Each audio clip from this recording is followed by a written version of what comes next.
नमस्कार, आप देख रहे हैं वॉइस ऑफ पानीपत और मैं हूं आपके साथ कुलवंत सिंह। दोस्तों, एक और भ्रष्टाचार खुलने जा रहा है। भ्रष्टाचार की पोल जो है खुलने जा रही है। पिछले दिनों आपको दिखाया था कि करोड़ रुपए का टेंडर जो है सफाई के नाम पर वो अलाट होने जा रहा है। जो दूसरी पार्टी थी, एक ठेकेदार था, उसने कम रेट पर जो है ठेका लेने की बात की थी, लेकिन उसे नहीं दिया गया।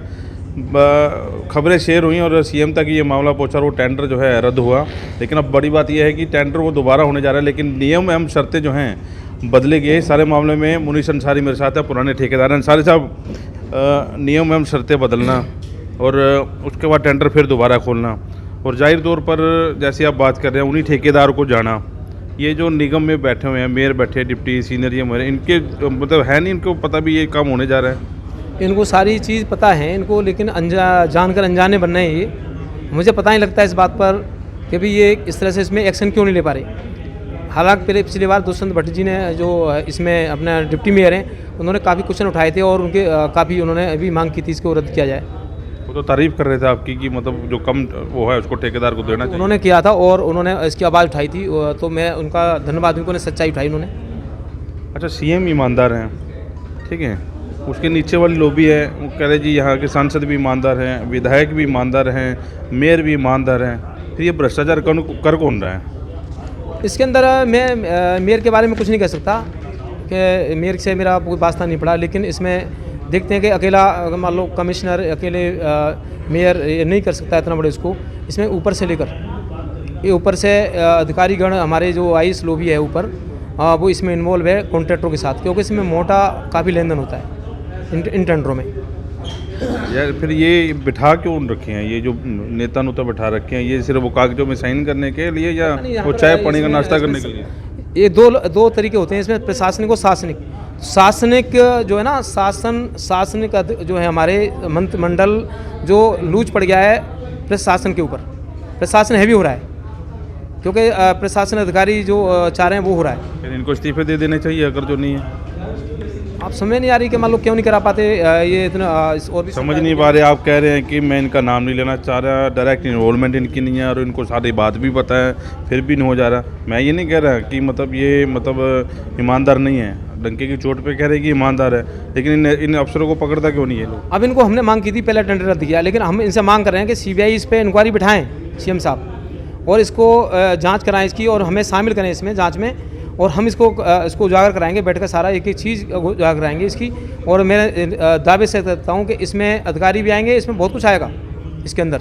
ऐसा नहीं होना चाहिए, नगर निगम भी भंग कर दें, क्यों इतने पद बनाने हैं, इतने गाड़ियों को तेल फूकने हैं, इतनी तनख्वाहें देनी है, इससे तो पहले ठीक था ये। इसमें तो ऐसा है ना, इसको मेरे हिसाब से चाहिए कि इनमें ना के अधिकारियों को करके इसमें ठेकेदारों को सब कुछ देना चाहिए, ठेका पे दे दें, और ठेकेदारी अपने आप सारा नगर निगम भी ठेके पे दे ठेके देना, सारी निगम और सारा ही काम ठेकेदारी चलाए अपने हिसाब से नियम। कमिश्नर बैठा वहाँ भी एक ठेकेदार बिठा दें, आगे डिप्टी मेयर बैठे हुए ठेकेदार बिठा दें। बिल्कुल सब कुछ ठेकेदार, अभी तो ठेकेदारी चला रहे हैं। हाँ, ठेकेदार चला रहे हैं अभी। और लेकिन अब हमारी आवाज़ वैसे है कि अभी हम पानीपत के खुद निवासी हैं, हम क्यों भी एक हम ही प्रजा का हिस्सा हैं। हम नहीं चाहेंगे प्रजा का एक फालतू पैसा बर्बाद हो, इस तरह फालतू बर्बाद हो पैसा। जेनवन चीज़ पर लगे पैसा अच्छा है, विकास पर लगा अच्छा है, लेकिन एक काम जब 2 करोड़ में हो सकता है तो काम वो 5-6 करोड़ में क्यों जाए? अच्छा, एक बार ये बताओ कि अब नया टेंडर जो खुलने जा रहा है, पिछला रद्द हो गया, कितने की उम्मीद हो रही है? अब इस बार नियम एवं शर्तें क्या बदलेगी? नियम एवं शर्तें बदलने का कारण सीधा है कि आपको बाहर निकालना। हाँ, उन्होंने क्या देखा कि 3 बार पहले इससे पहले 3 बार टेंडर लगे थे, हमने हर टेंडर में हमने उसमें पार्टिसिपेट किया, तो उन्होंने हमारे कागज़ सब चेक किए कि इसमें किस उससे हम इसको डिस्क्वालीफाई कर सकते हैं। उन्होंने देखा कि 2 साल से डॉक्टर अंसारी की कंपनी पर काम नहीं है, इस पर फर्म पर, तो उन्होंने देखा कि इसके अंदर नेट करंट ईयर की नेट बर्थ को उसमें काउंट किया, कंडीशन रखा कि इतना 25% इसका होना चाहिए एस्टिमेट कॉस्ट का, और इसके अंदर ट्रांजैक्शन भी इसके 30% होना चाहिए फाइनेंशियल ईयर की, करंट ईयर की। तो ये चीज़ें उन्होंने डाली इसके अंदर। अगर मान लो इसको, और जबकि ये जरूरी नहीं होती कॉन्ट्रैक्ट ठेकेदार प्रथा में करंट ईयर का क्या ज़रूरत होता है, उसको एक्सपेंस उसका ज़रूरी होता है। इसके अंदर लास्ट 10 साल, 5 साल, 6-7 साल, ज़्यादा साल लेने चाहिए, जिससे कि उसकी एक साफ़ सुथरी छवि भी दिखाई देती है, उसका लंबा काम करने का एक्सपेंस भी साबित होता है। करंट ईयर की बात रखते हैं तो एक उसमें देखना होता है करंट जो चल रहे हैं उनके चहेते हैं, उनको काम देना चाह रहे हैं। चहेतों में कौन?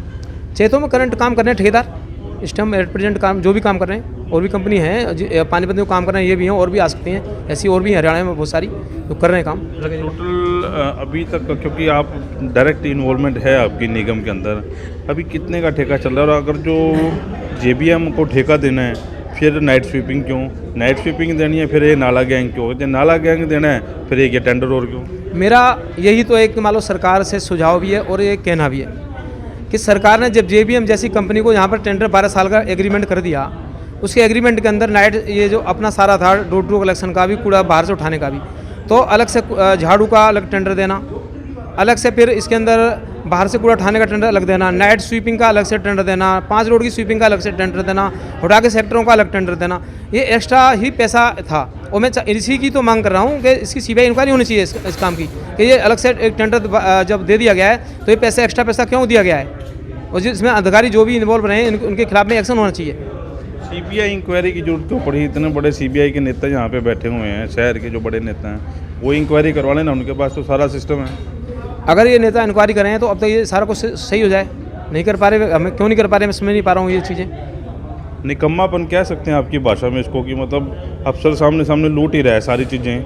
अब सबको पता है कि कौन इन्वॉल्वमेंट डायरेक्ट किसकी है, और सबको पता है कि मतलब जो टेंडर सस्ता था उसको निकाला नहीं है, और जो महंगा टेंडर है उसको निकालने जा रहे हैं। इसमें वो वर्ड मैं नहीं बोल सकता, क्योंकि मैं हो सकता हूँ कोई मजबूरी होती हो उनकी, मैं मजबूरी कह सकता हूँ उनकी, कोई ना कोई मजबूरी होती हुई कहीं ना कहीं से, क्या पता कहाँ से मजबूरी है। किस तरह की ये मजबूरियाँ, कैसी मजबूरियाँ हैं? आप मेरे सामने भ्रष्टाचार कर रहे हो और मैं चुपचाप करके मजबूरी देखता रहूँ? वो मजबूरी ही मान लो, ऐसा हम खुद इसमें जब भी तो मांग की जांच की मांग कर रहे हैं हम, क्या मजबूरी वो सामने आएगी ना, मजबूरी क्या मजबूरी हो सकती है वो, कि भाई ये इतना बड़ा घोटाला इसमें हो रहा है और चुपचाप से सहन किया जा रहा है। हालांकि इस बार संजय भाटिया साहब बोले, इस बार विधायक भी बोले और उन्होंने इसको कराने में पूरी मदद की, लेकिन इस बार देखना है कि भाई ये घोटाला नहीं रुका है और घोटाला और बड़ा है। नहीं, अच्छा बोलते सारे हैं, संजय भाटिया भी बोलते हैं, विधायक भी बोलते हैं, एक अफसर पे FIR दर्ज नहीं होती, और ये कह रहे हैं कि भ्रष्टाचार नगर निगम में आया, तो सबूत लेके आओ सामने। सबूत इनके पार्षद दे रहे हैं। सबूत है ना सारे, ये सबूत नहीं है। जब एक चीज़ है सबूत हम दे रहे हैं ना, ऐसे उठाएं LNT जो कंपनी है ना, जो अपना जो अपना GT रोड को पुल बनाया इसने, उसका एग्रीमेंट उठाएंगे। जब ये जहाँ पर जब उसके साथ एग्रीमेंट हुआ है, उसमें सारा रोड की GT रोड की रखरखाव का, सारा 4 लाइन का, सबका नाले की सफाई का, सबका टेंडर उस पर कॉन्टैक्ट में है, उसकी काम में है, तो उसका 5 रोड में क्यों शामिल किया गया? ये फौजरी है।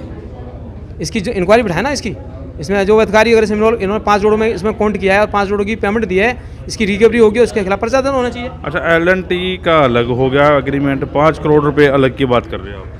LNT जो है GT रोड को जो इसने बनाया, हाईवे बनाया है, ये जो हमारा जो नगर निगम का एरिया का GT रोड है ना, इसके अंदर रखरखाव की, सफाई की व्यवस्था की सब कुछ जिम्मेदारी इसकी थी, एग्रीमेंट है इसका। इसके पास LNT के पास है एग्रीमेंट, हमारे निगम के साथ एग्रीमेंट हुआ था नगर पालिका के साथ, उस टाइम के रख रखाव और ये सब कुछ करेगी, इसकी पुल की सब कुछ सारा कुछ करेगी और इसका सफाई व्यवस्था को देखेगी सारा कुछ। लेकिन फिर भी इसको 5 रोडों में इसको GT रोड को गिना है किलोमीटर, और किलोमीटर के हिसाब से पेमेंट दी गई है, तो इसकी इंक्वायरी में करें। इसको फौजरी हो रही है सीधी। एग्रीमेंट तो पुराना मिल जाएगा, अभी पुराने एग्रीमेंट तो कहीं नहीं जाते। मैं इसी वजह से मांग कर रहा हूँ कि इसमें बहुत बड़ी इसमें है इन्वॉल्व में, इसके अंदर हो सकता है हमारे जो विधायक साहब हैं नहीं, इनको नहीं पता है इस एग्रीमेंट के बारे में, हमारे MP साहब को भी नहीं, क्योंकि पहले MP और हुआ करते थे, उनको नहीं पता हो सकता। तो मैं बोल रहा हूँ ना प्रेस के माध्यम से, इसको उठाएं, इस एग्रीमेंट को निकलवाएं LNT और नगर निगम से, के बीच में करार हुआ था। चलिए, ईमानदार नेताजी वीडियो देख रहे हैं, ईमानदार विधायक वीडियो देख रहे हैं, MP साहब देख रहे हैं। एक CBI इंक्वायरी क्या अपने स्तर पर इंक्वायरी करवा के देखने की कितना बड़ा जो है घोटाला हो रहा है सामने, और हर बार ये बात कहते हैं कि कायदे से 1 करोड़ रुपया शहर में लग जाए, शहर की सुंदरता को देखते हुए लग जाए, तो शहर बिल्कुल वाकई रहने लायक हो जाएगा। बात इनकी ठीक है। इस वीडियो को साथ के साथ शेयर जरूर करें। वॉइस ऑफ पानीपत के लिए प्रदीप पंजाल के साथ कुलवंत सिंह।